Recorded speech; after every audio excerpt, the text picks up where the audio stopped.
This episode of Super Over is brought to you by DP World. From transporting the soil and grass 1,200 miles to New York for the ICC Men's T20 World Cup, through to the Beyond Boundaries initiative to make cricket more accessible. DP World's smart logistics help deliver the game at all levels. Smart logistics, beyond boundaries.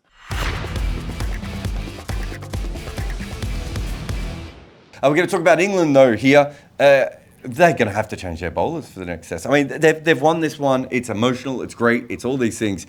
But Jofra Archer couldn't get up off the ground, and some of that was the emotion of winning this test match. Some of that was because once he got on the ground, it was hard for him to get back up again. Yeah, they looked a tired group of bowlers, didn't they?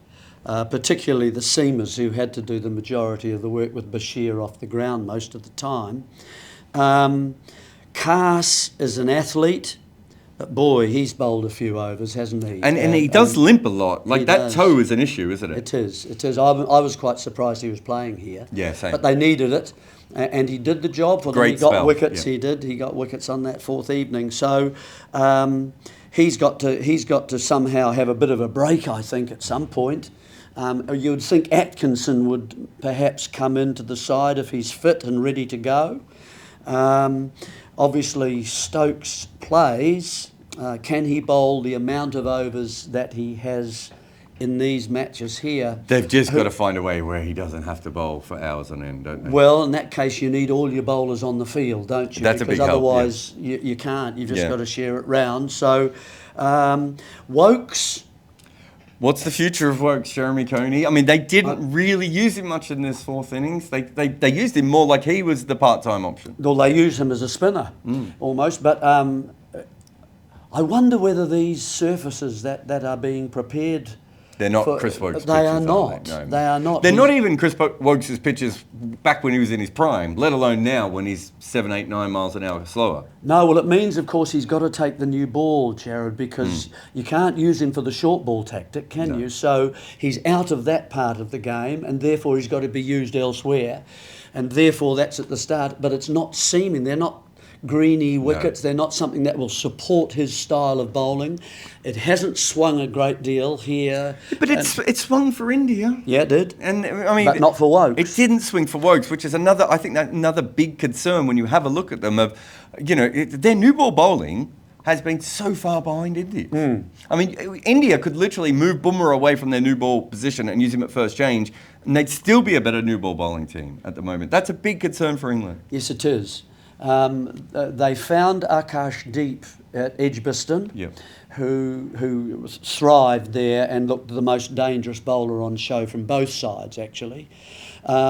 He had trouble here at Lord's, couldn't quite find whether that was the slope or not, I don't know, but he couldn't really, even from the nursery end, I thought he'd work out the angle to run in and the angle to deliver the ball, to actually have that natural in movement from the surface of the pitch into right-handed batsmen and worry them and hold up the odd one and maybe get them to edge a few. But that didn't happen for Akash here. Well, you look, England have kind of fixed their new ball bowling by bringing Jofra Archer in, but we don't think he's likely to play 2 tests in a row. And his last spell really looked like he was even struggling to come in. So he's bowled some beautiful spells in this test match, but I'm not sure they can play him again. So not only are they going to have to fix their bowling, they're going to have to change their bowling at the same time. It's not... So is Overton around as well, is he? Well, I mean, I don't think Overton will be used in that kind of a role. I think they're looking at Atkinson, obviously, Potts, Cook, who was out here. Cook took the big catch of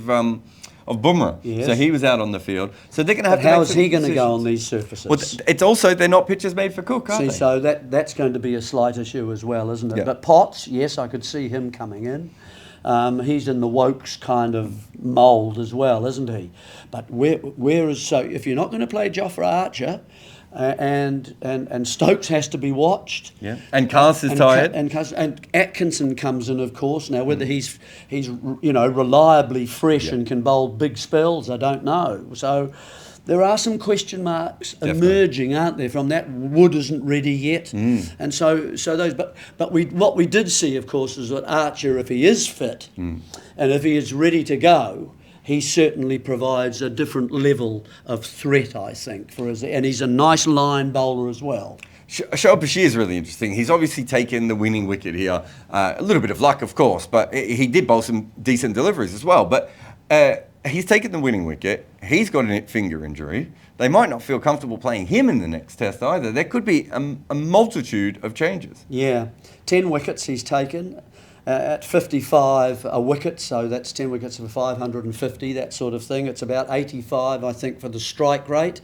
So divide that by 6 and you might find that that's nearly 15 overs or every time he takes a wicket. So it takes him some time to bowl and pick up a wicket.